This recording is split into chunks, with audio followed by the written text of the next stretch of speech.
कर रहे हैं हमारा वीडियो जिसके अंदर हमने पेपर सॉल्व किया था 2025 के बोर्ड का क्लास 10th का बेसिक्स मैथमेटिक्स। तो इसके 34 सम्स हम पीछे कर चुके हैं पिछले वीडियो के अंदर। अगर आपने वो वीडियो नहीं देखा है तो इस वीडियो के डिस्क्रिप्शन बॉक्स में मैं उसका लिंक भी दे दूंगा। तो अब हम 35th क्वेश्चन की तरफ बढ़ते हैं। तो क्वेश्चन नंबर 35 जो है वो कहता है 2 cubes each of volume 125 centimetre cube are joined end to end, find the volume of the resulting cuboid. अब दो क्यूब्स हैं जिनकी वॉल्यूम दी गई है और उनको साथ में जोड़ दिया गया है और जोड़ने के बाद उनकी हमें वॉल्यूम फाइंड करनी है। और ये क्वेश्चन जो है, ये सम जो है, ये आपकी टेक्स्ट बुक के अंदर भी सिमिलर सम दिया गया है। तो यहाँ पर हम सॉल्व करेंगे इसको। देखिए, तो पहले जो गिवन चीज़ें वो देख लेते हैं। तो वॉल्यूम ऑफ क्यूब हमें पता है कि एल क्यूब या ए क्यूब होती है, इनकी साइड का क्यूब कर दिया जाता है। तो यहाँ पर इसकी जो वॉल्यूम दी गई 123 क्यूब दी गई है, तो 125 जो है वो ए क्यूब की वैल्यू रहेगी।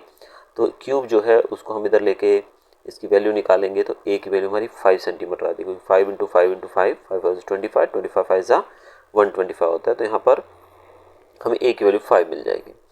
तो यानी कि कहने का मतलब यहाँ पर ये जो लेंथ है क्यूब की वो 5 है। तो ऑब्वियसली जब दोनों को साथ में रखेंगे तो ये लेंथ जो है टोटल 10 हो जाएगी, जबकि उसकी हाइट जो रहेगी वो 5 ही रहेगी और विड्थ जो है वो भी 5 ही रहेगी। तो इस तरीके से हमको एक क्यूबॉइड मिला। क्यूबॉइड की जो लेंथ है वो 10 हो गई, आप यहाँ देख सकते हो, ब्रेड्थ 5 और हाइट 5। तो वॉल्यूम निकालना है, जैसे यहाँ पूछा गया है वॉल्यूम फाइंड करना है इसका। तो volume of the resulting cuboid, तो वॉल्यूम निकालने के लिए हम L into B into H formula है इसका, और 10 इंटू 5 इंटू 5 करेंगे तो हमारा आंसर आ जाएगा 250 सेंटीमीटर क्यूब। अब क्वेश्चन नंबर 36 की तरफ चलते हैं हम लोग। 36 क्वेश्चन ये रहा आपके स्क्रीन पे।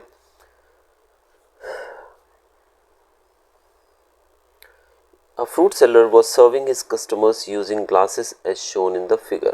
एक फ्रूट सेलर जो है वो जूस सेल कर रहा है अपने कस्टमर को इस तरीके के कुछ ग्लासेस के अंदर।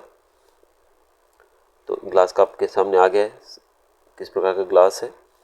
और the inner diameter of the cylindrical glass was 5। अब उसका अंदर का जो डायमीटर है वो है 5।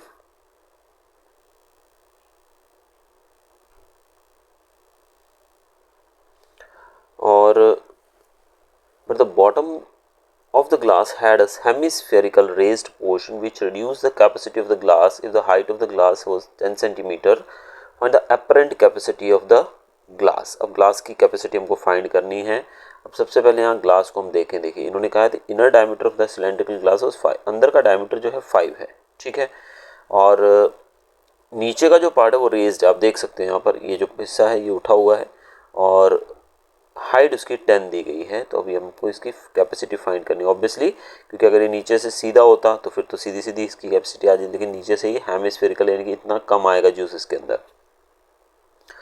तो यहाँ पर देखिए इनर डायमीटर इसका दिया है 5 सेंटीमीटर, ठीक है, और हाइट जो है वो 10 सेंटीमीटर।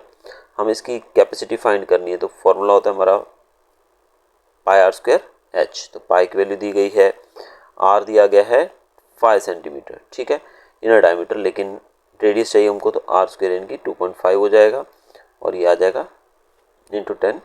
तो इसको सॉल्व करेंगे तो आपका आंसर ये रहेगा, the apparent capacity of glass is this. तो ग्लास की कैपेसिटी हमको पता लग गई। नेक्स्ट क्वेश्चन की तरफ बढ़ते हैं।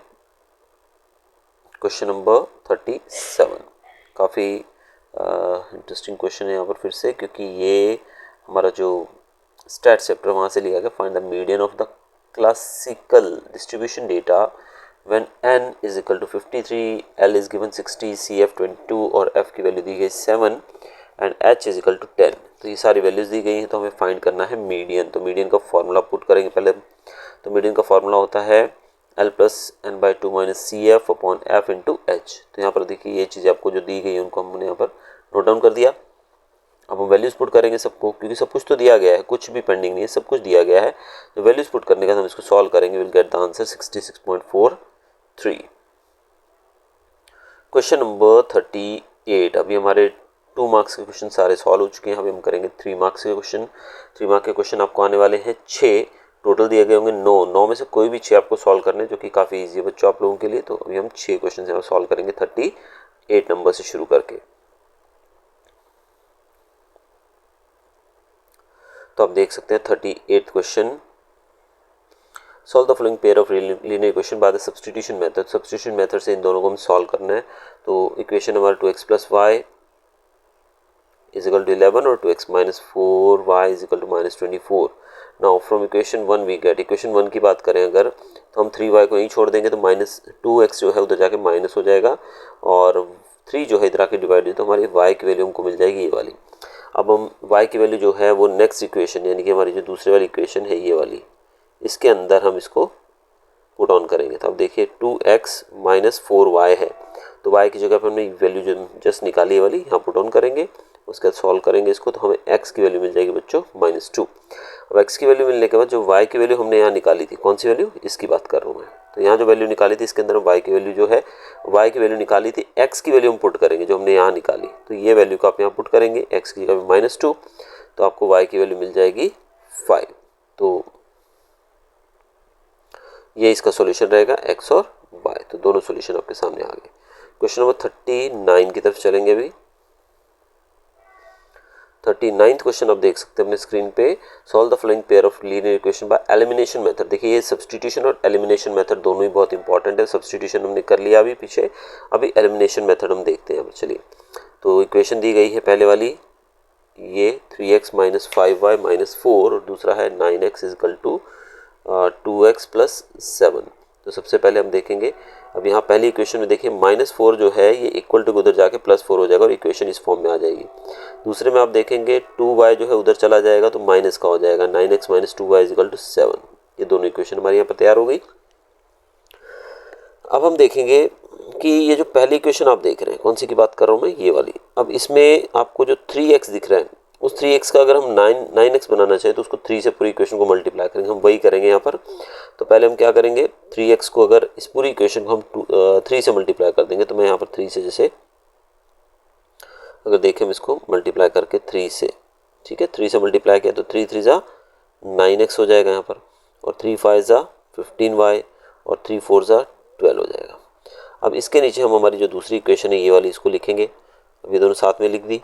अब सब्ट्रैक्शन करेंगे, हम क्या करेंगे, सब्ट्रैक्शन के समय हमें साइन चेंज करना पड़ता है, और ये दोनों में से एक एक पार्ट जो है जो हमने बराबर किया, जैसे कि 9x बनाया जो वो कट जाएगा, और हमें x और y की वैल्यू एक वैल्यू मिल जाएगी। तो दूसरे में हम वैल्यू पुट ऑन करेंगे तो हमें दोनों की वैल्यू क्लियर आउट हो जाएंगे। क्वेश्चन नंबर 40, सम नंबर 40 देखेंगे।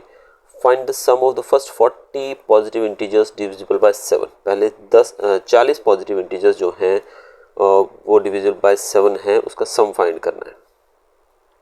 तो यहाँ पर हम देखेंगे, ये एपी चैप्टर से लिया गया है। एपी चैप्टर काफ़ी इंपॉर्टेंट है, इस बार 13 मार्क्स का आपको आने वाला है बेसिक्स के अंदर। तो first 40 integers that are divisible by 7। तो एपी स्टार्ट होगा हमारा 7 से, यानी कि 7 का टेबल जाएगा 7 दूनी 14, 7 3 21 ऐसे करके जाएगा। तो ए हमारा 7 आ जाएगा। डी जो रहेगा वो भी 7 ही रहेगा, 7 दूनी 14, 7 3 21, 7 का टेबल पढ़ना है तो हम डी जो डिफरेंस जो रहेगा, कॉमन डिफरेंस, वो भी 7 ही रहेगा। एन जो रहेगा 40, नंबर ऑफ टर्म्स यहाँ पर 40 बोला गया है।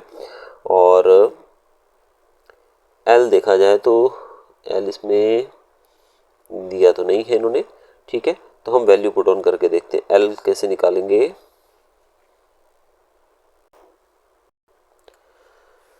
तो हमने यहाँ पर निकाला, ए की वैल्यू हमारे पास 7 है, और लास्ट टर्म हमारे पास है, सॉरी एन जो है नंबर ऑफ टर्म्स 40, तो 7 चौके 28 और 0 280। तो एल हमारी जो लास्ट टर्म रहेगी 280 रहेगी ऑब्वियसली, ठीक है। तो यहाँ पर हम एस एन का फॉर्मूला लगाएंगे, n/2 a + l। एस 40 की वैल्यू रहेगी n/2 यानी कि 40/2, फिर ए 7 है और लास्ट टर्म हमारी है 280। इसको सॉल्व करने के बाद हमें एस 40 की वैल्यू मिल जाएगी 5740। सम नंबर 41 देखेंगे अभी। 41 है, find the coordinates of point A when A B is the diameter of a circle whose centre is 2 - 3 and B 1 4। तो यहाँ पर दो कोऑर्डिनेट्स दिए गए हैं ए और बी। अब हमें फाइंड करना है डायमीटर। डायमीटर दिया गया है तो हम कोऑर्डिनेट्स फाइंड करेंगे ए के। समझो मान लिया हमने एक्स और वाई। एक सर्कल के अंदर centre is the mid point of every diameter. Centre जो है मिड पॉइंट होता है हर एक डायमीटर का। तो A B is a diameter, तो हम कह सकते हैं ए बी एक डायमीटर है और वो अंक दिए गए हैं 2 और -3। This is the centre. Midpoint of A B का मिड पॉइंट जो है वो है 2 और -3। तो उसके फार्मूला के हिसाब से देखा जाए x+1/2 y+4/2 is equal to 2 - 3। तो x+1/2 is equal to 2 and y+4/2 is equal to -3। तो यहाँ पर हमारा ये हमने सॉल्व किया इसको। देन इसके हिसाब से देखेंगे 2 कैंसिल हो जाएगा, तो x की वैल्यू यहाँ पर आ जाएगी हमारी, एक जगह पर 3 और एक जगह पर y की वैल्यू आ जाएगी -10। दस कोऑर्डिनेट्स जो रहेंगे वो 3 और -10 रहेंगे। 42nd वाला देखेंगे।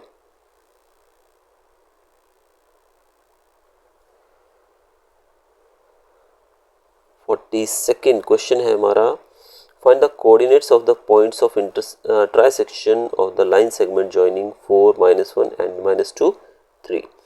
तो यहाँ पर ए को हमने माना 4, -1 जो पहला हमने देखा, और बी लिया -2, -3। ठीक है, अब समझो कि पी और क्यू जो है दो पॉइंट ऑफ ट्राइसेक्शन है ए बी के ऊपर, ये और पी और क्यू ये रहे। तो ए पी पी क्यू के बराबर होगा और पी क्यू जो है वो क्यू बी के बराबर होगा, ऑब्वियस बात है। तो P जो है वो ए बी को रेशियो में रहे। देखिए P जो है ये सब अगर बराबर है तो P जो है वो इधर 2 पॉइंट आ रहे हैं आपके, देखो 1, 2 और इधर 1, तो ये 1:2 में डिवाइड करेगा इसको, जो हमने यहाँ लिखा। तो इसलिए इसके कोऑर्डिनेट्स जो रहेंगे P के अप्लाइंग ट्राइसेक्शन सेक्शन फार्मूला जो पुट ऑन करेंगे उसके वैल्यू के हिसाब से हमारे 2 और -5 आ जाएगा। Q जो है, अब इसकी बात करें, Q 2 और 1 के रेशियो में डिवाइड करेगा इसको, क्योंकि Q यहाँ पर है, 1, 2 पॉइंट यहाँ पर आ रहे हैं। यहाँ पर भी फॉर्मूला लगाएंगे हम सेक्शन फार्मूला, तो हमें वैल्यू मिल जाएगी 0 और 7। तो हम कह सकते हैं कि coordinates of the points of transection of the line segment joining these two are just that we have found. तो जो हमने आंसर निकाले वही यहाँ पर आंसर में लिखने हैं। 43rd की तरफ देखते हैं। Prove the length of tangents drawn from an external point to a circle are equal. अब टेंजेंट्स जो ड्रॉ की जाती हैं किसी भी एक पॉइंट से सर्कल के अंदर, तो वो दोनों जो है उनकी लेंथ इक्वल होती है, तो हमें प्रूव करना है। ठीक है, तो to prove P Q is equal to P R, यानी कि जो पी क्यू है ये पी आर के बराबर ही अपने को प्रूव करना है। अब सबसे पहले क्या करेंगे, join O P, O Q and O R, तीनों को ज्वाइन कर देंगे। Then according to theorem 10.1 P Q O angle is and P R O are right angles, वो दोनों एंगल राइट एंगल रहेंगे, being angles formed by tangents and radii through points of contact. तो ये दोनों 90 रहेंगे हमारे राइट एंगल्स। तो अगर ट्राइंगल ओ क्यू पी और ओ आर पी लेंगे तो ओ क्यू ओ आर के बराबर होगा, रेडियस होता है। ओ पी कॉमन है, सेम टेंजेंट है, सेम सेगमेंट है, सेम लाइन है, ओ पी कॉमन है यानी कि, और एंगल पी क्यू ओ और पी आर ओ जो है वो भी राइट एंगल है, इसलिए सेम रहेंगे। तो यहाँ पर आर एच एस क्राइटेरिया के हिसाब से ये दोनों ट्राइंगल्स जो है वो कॉन्ग्रुएंट रहेंगे। तो अगर ट्राइंगल्स कॉन्ग्रुएंट है तो उनके सारे पार्ट्स भी सेम रहते हैं। Question number 44. Two concentric circles are of radii 41, 40. Find the length of the chord of the larger circle which touches the smaller circle. अब दो रेडियस वाले हमको दिए गए सर्कल, तो यहाँ देख सकते हो आप लोग, ये अंदर वाला जो है वो 40 और बाहर वाला 41 रेडियस वाला है। ट्राइंगल पी एम बी लेंगे तो एम जो है राइट एंगल है, तो ए बी जो रहेगा, ए बी जो रहेगा that will be double of M B का डबल रहेगा। Right angle triangle P M B जो है उसके अंदर पी बी स्क्वायर, क्योंकि हम पाइथागोरस लगा सकते हैं यहाँ पर, तो P B square is equal to P M square plus M B square. तो M B square is equal to P B square minus P M square. तो पी बी स्क्वायर की वैल्यू में 41 पता है, ये रही 41 इसकी वैल्यू, और पी एम स्क्वायर की वैल्यू हमको 40 पता है, ये रही। ठीक है, तो इन दोनों वैल्यूज़ को पुट करके हमारा आंसर आएगा 81। तो एम बी जो है, एम बी जो नीचे का इसका जो है बेस है वो रहेगा 18।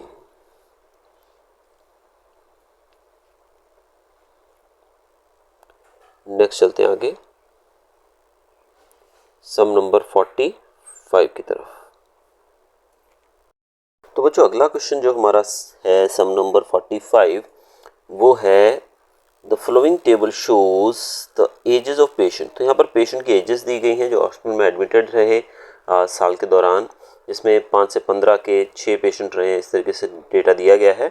हमें मोड फाइंड करना है इसका। तो मोड फाइंड करने के लिए देखिए यहाँ पर हम लोग 45 की बात करें तो मैक्सिमम फ्रीक्वेंसी यहाँ पर दी गई है 23। ठीक है, 23 आप देख सकते हैं यहाँ पर सबसे ज़्यादा 23 है। तो फ्रीक्वेंसी क्लास हमारी रहेगी 35 to 45 जिसमें 23 आता है। तो 35 to 45 is the model class और L जो रहेगा लोअर लिमिट 35 रहेगा, H क्लास साइज होता है वो 10 रहेगा, F1 जो है वो 23 रहेगा, F0 जो है यानी कि frequency of the preceding class जो रहेगी वो 21 रहेगी, जो हमने फॉर्मूला आपको पता ही होगा। तो अपने तो प्रीसीडिंग क्लास का जो है वो रहेगा 21 यानी कि ये प्रीसीडिंग क्लास 21 यहाँ पर जो दी गई है सब में। और F2 जो है वो सक्सीडिंग क्लास उसके अगले वाले का। तो 23 के आगे आप देखिए 24 लिखा हुआ, यहाँ 14 लिखा हुआ यहाँ पर। Now substituting the values of in the formula mode का होता है L plus F1 minus F0 divided by 2F1 minus F0 minus F2 into H। Values put करके आपको सिर्फ इसको सॉल्व करना है and you will get an approx answer of 36.8 years. तो ये आपका आंसर रहेगा यहाँ पर। चलते हैं क्वेश्चन नंबर 46 की तरफ। और 46 हमें बता रहा है पिगी बैंक। अरे भाई ये तो टेक्स्ट बुक का ही क्वेश्चन आ गया ना। पिगी बैंक के अंदर कुछ पैसे हैं, उसमें 100 जो है 50 पैसे के कॉइन है, 50 रुपीज़ का एक कॉइन है और ऐसे सारी ये सब पूरा दिया गया। अलग अलग तरह के कॉइन्स बताए गए हैं और प्रॉपर्टी बतानी कि विल बी 50 पैसा कॉइन कि हम उसमें से निकालेंगे और 50 पैसे का कॉइन है। तो पहली बात तो यहाँ पर टोटल कॉइन्स कितने हम टोटल देखें यहाँ पर, ठीक है। तो टोटल कॉइन्स जो हैं पिगी बैंक के अंदर 100 जो हैं वो 50 पैसे के सिक्के हैं, आप यहाँ देख सकते हो। पहले हमको सब टोटल करना पड़ेगा। 100 50 पैसे के सिक्के हैं, 50 1 रुपये के सिक्के हैं और 20 जो हैं वो 2 रुपये के सिक्के हैं और 10 जो है वो 5 रुपये के सिक्के हैं। तो टोटल हो गया 180। तो यहाँ पर हमारा टोटल आंसर आ गया 180। तो टोटल आंसर 180 मिल गया हमको, यानी कि टोटल आउटकम जो टोटल रहेंगे वो 180 रहेंगे। तो पहले इवेंट में बताया उन्होंने कि 50 पैसे का कॉइन। अब 50 पैसे कितने हैं उसमें 100, तो 100 बाय 180 क्योंकि टोटल नंबर ऑफ 50 कॉइन्स कितने हैं वो है 100। 100 बाय 180 अब आप डिवाइड करेंगे तो आपका आंसर आएगा 5/9। सेम वे दूसरा जो है उन्होंने पूछा है will not be A 5 rupee coin. 5 रुपये का कॉइन नहीं है। अब 5 रुपये के सिक्के हैं कितने उनके पास टोटल? 5 रुपये के सिक्के आप देखोगे तो सिर्फ वहां पर 10 सिक्के जो है 5 रुपये के हैं। अब 5 रुपये के नहीं होंगे,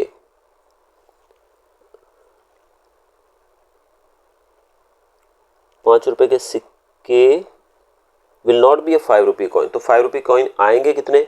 5 रुपये के कॉइन सिर्फ 10 हैं, तो टोटल होंगे जो 5 रुपीज़ के नहीं है वो होंगे 170। तो सिर्फ 10 चांसेस होंगे जो आएंगे। तो पहले यहाँ पर 2 तरीके से इसको किया जा सकता है, आप डायरेक्ट भी कर सकते हो, लेकिन हमने क्या है 5 रुपये के सिक्के कितने हैं 10 है, तो 10 बाय 180 निकाल के तो 1/18 आंसर आ जाएगा।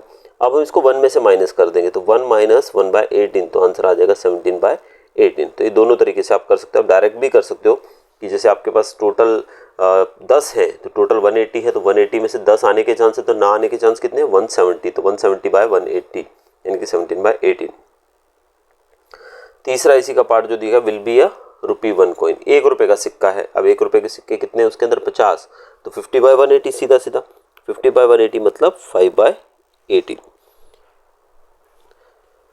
आगे सम है हमारा 47 जिसमें हमको पूछा गया है बीपीटी थ्योरम के बारे में। सेक्शन डी के अंदर आ गए हम अभी। तो बीपीटी और कन्वर्स ऑफ बीपीटी ध्यान से करिएगा बच्चों दोनों। तो बीपीटी देखिए यहाँ पर एबीसी ट्रायंगल दिया गया है जिसमें 2 parallel sides BC intersect AB and AC at D and E respectively. तो ये बीपीटी थ्योरम है, ये लगभग आपको आती होगी। इसको आप यहाँ से देख भी सकते हैं कैसे इसको सॉल्व करना है, और अदरवाइज आपकी टेक्स्ट बुक के अंदर भी अवेलेबल है। अब हम बढ़ते हैं अपने 48 क्वेश्चन की तरफ, सम की तरफ। एक लड़की जो है यहाँ पर बताया गया गर्ल ऑफ हाइट 90 सेंटीमीटर, लड़की की हाइट दी गई 90 सेंटीमीटर। वो एक लैम्प पोस्ट के बेस से दूर जा रही है 1.2 मीटर पर सेकंड के हिसाब से, और लैंप जो है वो 3.6 मीटर है ग्राउंड से ऊपर, यानी उसकी हाइट होगी 3.6। Find the length of a shadow after 4 second. 4 second के बाद उसकी शैडो का फाइंड करना हमको कितनी रहेगी।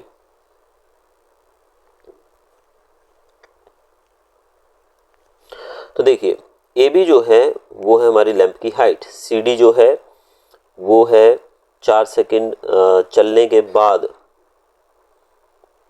लड़की जो आगे गई, सी डी उस लड़की की हाइट है और लैंप पोस्ट से दूर गई वो। From the figure you can see DE is the shadow of the girl. अब आप यहाँ देखोगे तो ये हमारा AB लैंप की होगी हाइट, ठीक है, ये हाइट ऑफ द लैंप, ये वो लड़की यहाँ तक पहुँची, लेकिन यहाँ उसकी शेडो गिरेगी आगे, ठीक है।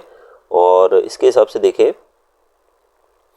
Late DE be x metres, इसको हमने x मीटर मान लिया DE को, ठीक है।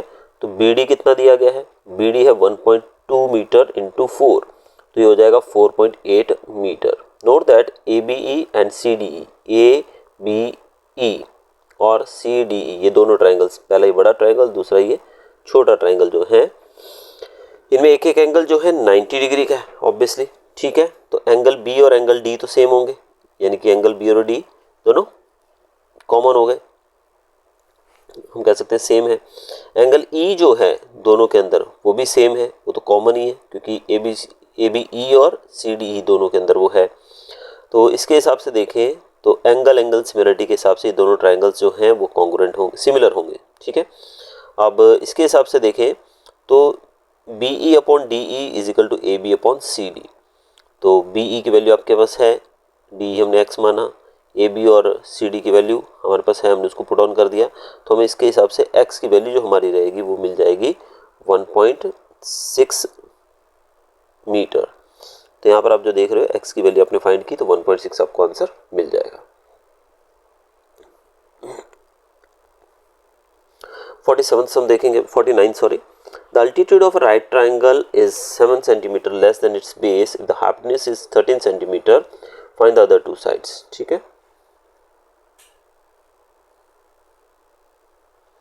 तो यहाँ बताया गया बच्चों कि बेस हमने x मान लिया, तो बोल रहे कि अल्टीट्यूड जो है वो बेस से 7 कम है, तो x-7, हाइपोटेन्यूज 13 दिया गया है।